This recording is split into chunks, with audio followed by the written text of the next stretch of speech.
नमस्कार, आप सुन रहे रेडियो हिंदुस्तान और मैं हूँ आपके साथ पारिजात। आज की ज़िंदगी में हमारी भाग दौड़ जितनी बढ़ गई है उतनी ही हमको आराम की ज़रूरत भी पड़ गई है।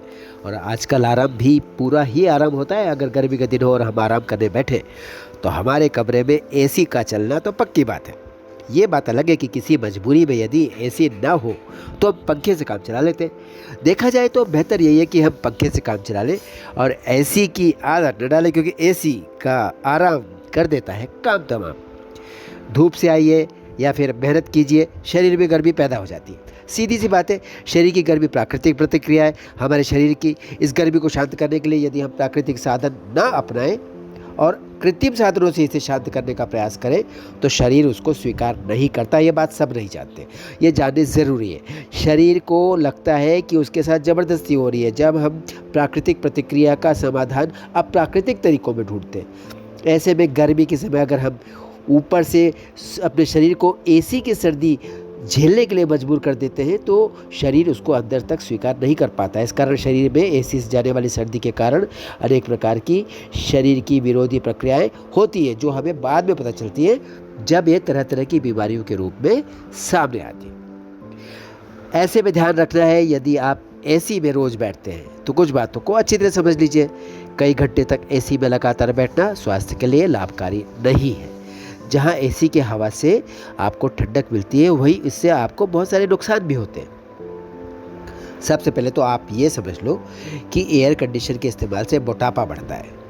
जाहिर सी बात है, आप बैठे रहते हैं ठंडी जगह पर, शरीर की ऊर्जा को खर्च करने का अवसर ही नहीं मिल पाता। इसके कारण शरीर की चर्बी बढ़ती है।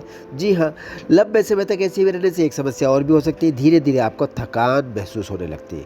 यदि आपको इसके अलावा एसी का तापमान जब आप कम कर देते हो या कम रखते हो तो धीरे धीरे आप में सिर दर्द की और चिड़चिड़ाहट की भी बीमारी जैसी शुरू हो जाती है। शुरुआत में लगता है कि सिर दर्द और चिड़चिड़ाहट महसूस हो रही है और धीरे धीरे एक स्थायी समस्या बनने लगती है। सबसे बड़ा खतरा ये भी है कि अगर आप एसी से निकलकर सामान्य तापमान या गर्म स्थान पर जाते हो तो हो सकता है आपको ऐसा बुखार चढ़ जाए कि आप लंबे समय तक बिस्तर पर पड़े रहें।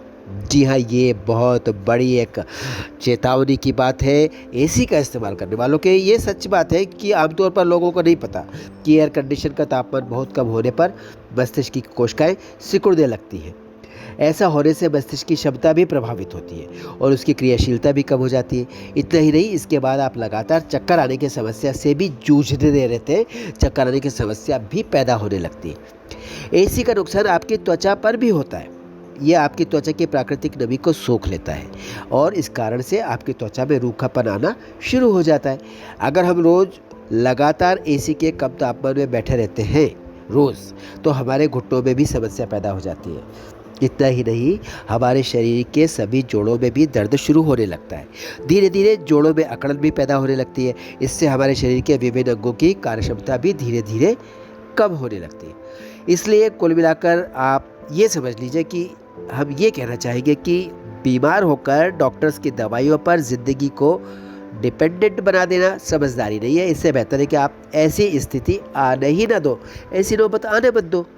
इसलिए बेहतर है कि आप एसी में बैठना या तो बंद कर दो, और अगर बंद करना मुश्किल है तो एसी में बैठना कम कर दो। यानी कि कम से कम ज़्यादा लंबे समय तक लगातार एसी में ना बैठो, ये और भी बेहतर है। याद रखिए, प्राकृतिक जीवन ही वास्तविक जीवन है। नमस्कार। सबको सिखाइए, पानी बचाइए।